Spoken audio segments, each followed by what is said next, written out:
ایران نے اسرائیل پر حملہ کر دیا اور اعلانیہ کیا، اور انہوں نے کہا ہے کہ یہ ہم نے اپنا حق دفاع استعمال کیا ہے، کیونکہ اسرائیل کی طرف سے ایران کے ایک سفارت خانے پہ، قونصلٹ خانے پہ جو کہ دمشق میں تھا، اس کو نشانہ بنایا گیا تھا، اور اس کے نتیجے میں پورے کا پورا ایران کا سفارت خانہ جو ہے وہ تباہ کر دیا گیا تھا، جس کا بدلہ ایران نے لیا ہے۔ لیکن یہ بہت ہی خطرناک بدلہ ہے، اور سینکڑوں میزائل داغے گئے ہیں، سینکڑوں ڈرون داغے گئے ہیں، اور ان میں سے کچھ کو ناکارہ بنا دیا گیا، اور کچھ جو ہیں وہ اسرائیل کی فضائی حدود، اسرائیل کے دفاعی نظام کو تہس نہس کرتے ہوئے، توڑتے ہوئے وہ جا کے اسرائیل کے اندر گرے ہیں اور انہوں نے نقصان پہنچایا ہے۔ اس کی تفصیلات ابھی سامنے آ رہی ہیں، لیکن سب سے پہلے میں ذرا آپ کو بتا دوں کہ اس حملے کو تیسری جنگ عظیم سے تعبیر کیا جا رہا ہے، اور تیسری جنگ عظیم انہوں نے کہا کہ اس کا آغاز ہو سکتا ہے۔ یہ میں اور آپ یا عام آدمی نہیں کہہ رہے، بلکہ یہ روس کے صدر کہہ رہے ہیں، روسی صدر پوٹن کہہ رہے ہیں، اور آپ کے ساتھ ایک ایک کر کے تفصیل شیئر کروں گا، کیونکہ بہت بڑی خبر ہے اور پاکستان اس سے لا تعلق نہیں رہ سکتا۔ اس کی وجہ یہ ہے کہ یہ لڑائی اسی ریجن میں لڑی جائے گی۔ اگر اس لڑائی کو قابو نہ پایا گیا، اور اگر ایران اور اسرائیل کے درمیان یہ کشیدگی بڑھتی ہے، تو پھر پورے کا پورا خطہ جو ہے، نہ صرف ہمارا خطہ بلکہ مڈل ایسٹ اور اس کے بعد پھر مغربی ممالک بھی اس کی لپیٹ میں آ جائیں گے، اور یہ لڑائی جو ہے، یہ جنگ جو ہے وہ ایک عالمگیر سطح پر پھیل سکتی ہے۔ صورتحال یہ ہے کہ یہ امپورٹنٹ خبر، سب سے پہلے وائٹ ہاؤس کا بیان آیا ہے، اور امریکن پریزیڈنٹ بائیڈن نے ایک تصویر شیئر کی ہے اور ٹویٹ کی ہے اپنے اکاؤنٹ سے، اور انہوں نے کہا ہے کہ میں نے قومی سلامتی ٹیم سے میں براہ راست رابطے میں ہوں اور لمحہ بلمحہ رپورٹ لے رہا ہوں۔ اور اس کے بعد انہوں نے ایک وائٹ ہاؤس سے بیان جاری کیا، انہوں نے کہا کہ ایران نے اسرائیل کے خلاف فضائی حملہ شروع کر دیا ہے، صدر بائیڈن کو ان کی قومی سلامتی ٹیم کی طرف سے صورتحال کے بارے میں باقاعدگی سے اپ ڈیٹ کیا جا رہا ہے، اور آج سپہر انہوں نے کہا کہ وائٹ ہاؤس میں ان سے ملاقات کریں گے، اور ان کی ٹیم اسرائیلی حکام کے ساتھ ساتھ دیگر شراکت داروں اور اتحادیوں کے ساتھ مسلسل رابطے میں ہے۔ صدر بائیڈن نے واضح طور پر کہا کہ اسرائیل کی سلامتی کے لیے ہماری حمایت لوہے کی پوشاک اور ثابت ہوگی، امریکہ اسرائیل کے عوام کے ساتھ کھڑا رہے گا اور ایران کے ان خطرات کے خلاف ان کے دفاع کی حمایت کرے گا، یعنی امریکہ مکمل طور پر آ گیا ہے میدان میں۔ دوسری جانب جناب وزارت خارجہ سعودی عرب نے بھی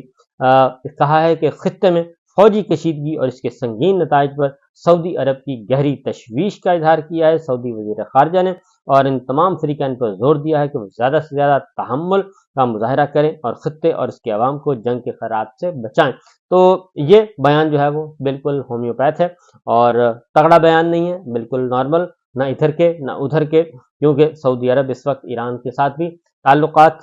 چاہتا ہے اور اسرائیل کے ساتھ بھی تعلقات چاہتا ہے، اس لیے وہ اس لڑائی میں کوئی بھی ایکسٹریم پوزیشن لینے کے لیے تیار نہیں ہے۔ اسرائیلی وزارت دفاع کا بیان آیا ہے، وہ بہت امپورٹنٹ ہے، اور انہوں نے اس بات کی تصدیق کر دی ہے کہ بالکل حملے بھی ہوئے ہیں، ایران کی طرف سے خوفناک حملہ ہوا ہے، خطرناک حملہ ہوا ہے، اور ایران کے طرف سے داغے گئے میزائل اسرائیل کی حدود کے اندر گرے ہیں اور انہوں نے نقصان پہنچایا ہے۔ اور انہوں نے یہ بھی بتایا کہ جو اسرائیل کی ایئر فورس ہے وہ بھی اس وقت میدان میں ہے اور وہ بھی سرگرم عمل ہے۔ صورتحال انہوں نے کہا کہ جی اسرائیلی وزارت دفاع کا بیان آیا ہے، انہوں نے کہا کہ ایران کی جانب سے زمین پر مار کرنے والے درجنوں میزائلوں کی نشاندہی کی گئی ہے جو اسرائیلی سرزمین کے قریب پہنچ رہے تھے، اور IDF ایریل ڈیفنس سسٹم نے اسرائیل کے اسٹریٹجک اتحادیوں کے ساتھ مل کر ایرو ایریل ڈیفنس سسٹم کا استعمال کرتے ہوئے لانچ کیے گئے جو میزائل ہیں ان کی اکثریت کو کامیابی سے روکا، اور اس سے پہلے کہ یہ میزائل جو ہیں اسرائیلی علاقے میں داخل ہوں، جنوبی اسرائیل میں IDF کے اڈے سمیت جہاں بنیادی ڈھانچے کو معمولی نقصان پہنچا تھا، بہت کم تعداد میں ہٹ کی نشاندہی کی گئی ہے۔ یعنی انہوں نے کہا ہے کہ اسرائیل کے فوجی ٹھکانے اور فوجی تنصیبات کو بھی نقصان پہنچا ہے، کیونکہ انہوں نے کہا کہ یہ جنوبی اسرائیل میں IDF کے جو اڈے سمیت جہاں بنیادی ڈھانچے کو معمولی نقصان پہنچا ہے، تو کئی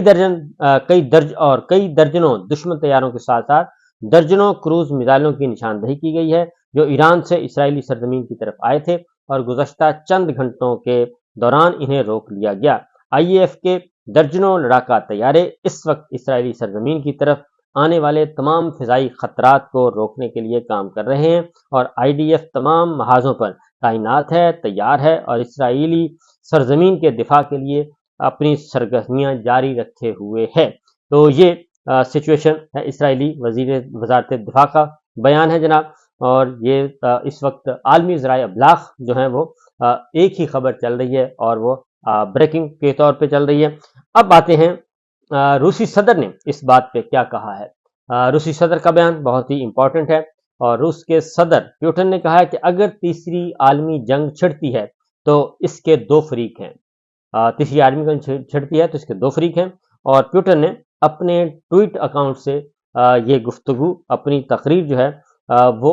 شیئر کی ہے اور مختلف ٹکڑوں میں، اور انہوں نے کہا اور انہوں نے سوال کیا ہے کہ اگر تیسری عالمی جنگ چھڑتی ہے تو اس کے دو فریق ہیں، روس، چین، ایران، یمن، شمالی کوریا، اور دوسرا فریق ہوگا نیٹو، امریکہ، اسرائیل اور برطانیہ۔ ذرا دوبارہ میں آپ کو بتا دوں کہ روس نے کہا ہے کہ اگر تیسری عالمی جنگ چھڑتی ہے تو پھر روس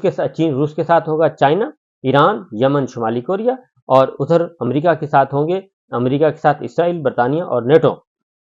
ممالک یعنی کہ یورپ۔ تو انہوں نے کہا کہ آپ کس طرف کھڑے ہوں گے؟ روسی صدر نے یہ سوال پوچھا ہے۔ اب اس میں یہ دیکھ لیں کہ یہ تو ٹھیک ہے، پاکستان کو کسی بھی طرف نہیں جانا چاہیے، لیکن پاکستان کا نام کہیں بھی نہیں آ رہا، اور پاکستان اس سارے معاملے میں بالکل لا تعلق کر دیا گیا۔ حالانکہ اگر یہ خدا نہ خواستہ یہ جنگ چھڑتی ہے تو یہ یوں سمجھیں کہ پاکستان بھی اس میں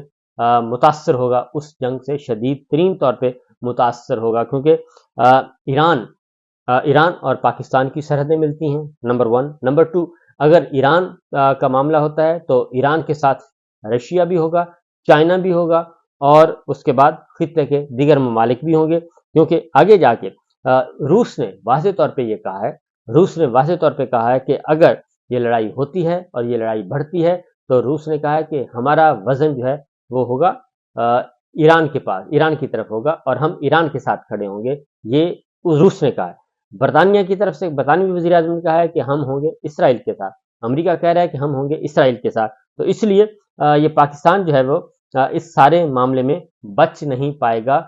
جتنی بھی کوشش کر لے، کیونکہ یہ پاکستان کے پڑوس میں، اور آپ کو پتہ ہے کہ جب میزائل داغے جاتے ہیں، حملے ہوتے ہیں، تو پھر یہ نہیں دیکھا جاتا کہ یہ کس کی سرزمین ہے، اور یہی وجہ ہے کہ اردن نے، جو ایران نے میزائل داغے اور ایران کی طرف سے گئے ڈرون میزائل اور دیگر، تو اس کو اردن نے بھی اس کو روکا ہے، اور اردن کی فضائیہ نے بھی ان کو ناکارہ بنایا ہے، اور اردن نے یہ پوزیشن لی ہے کیونکہ یہ ہماری فضائی حدود سے گزر رہے تھے، اور تو ہم اپنی فضائی حدود جو ہے وہ کسی تیسرے ملک کے خلاف استعمال ہونے نہیں دیں گے۔ لہذا انہوں نے کہا جی ہم نے اپنے اقوام متحدہ کے تحت جو ہمیں اختیار حاصل ہے اس کے مطابق ہم نے یہ کام کیا ہے۔ مڈل ایسٹ آبزرور اور ایرانی ذرائع ابلاغ، مغربی ذرائع ابلاغ اور اس وقت عالمی مبصرین، سب کے سب اس وقت یہی بات کر رہے ہیں